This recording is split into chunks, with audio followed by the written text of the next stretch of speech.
ध्यान शब्द का मतलब तो हम जानते ही है, क्योंकि हम बार बार यूज करते हैं, जैसे कि मेरा ध्यान उधर गया, मेरा ध्यान उधर चला गया। लेकिन मेडिटेशन माना जब हमारा ध्यान खुद बर खुद ना भटक कर जहाँ पे हम उसे केंद्रित करना चाहे वहाँ पे जब हम उसे केंद्रित रखें, तो उसे मैं मेडिटेशन कहता हूँ। मेरे हिसाब से योग का भी यही मतलब होता है, और योग माना ध्यान और मेडिटेशन का दूसरा नाम है मेरी समझ प्रमाण।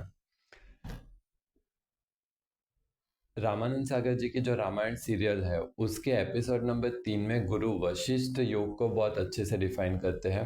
वो कहते हैं कि मन की सारी वृत्तियों को रोक कर एक ही केंद्र पर मन का ध्यान लगाने को योग कहते हैं।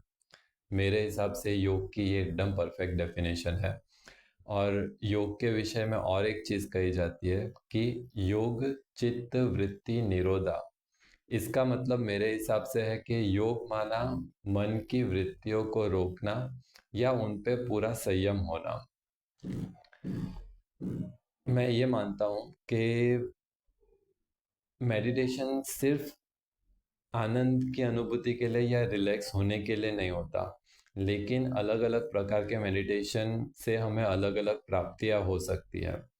जैसे कि अगर कोई अपना मेंटल प्रोग्रामिंग चेंज करना चाहे तो वो भी ध्यान में हो सकता है।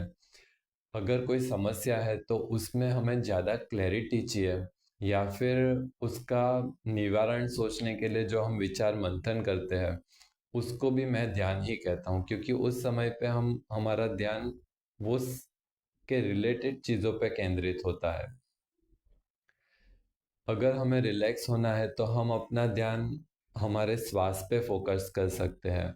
इसमें मेरे हिसाब से होता ये है कि जो हमें पीड़ा देता है, परेशान करता है, वो है हमारे अंदर का विचारों का तूफान। वो विचार ही हमें भारी करते हैं। तो जब हम अपना ध्यान उधर से हटा के अपने श्वास पे लाएंगे तो अंदर उस समय विचार ऑलमोस्ट बंद ही हो चुके रहेंगे। इसकी वजह से हमें एक हल्कापन या रिलैक्सेशन की अनुभूति होगी। उसी प्रकार से अगर किसी ने अपने विचारों पर अच्छा संयम हासिल कर लिया है तो मेरे हिसाब से थोड़े ही समय में वो कभी भी अति इंद्रिय सुख क्रिएट कर सकता है।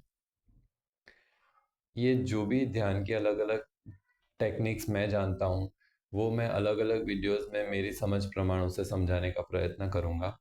इस वीडियो में इतना ही। ओम शांति।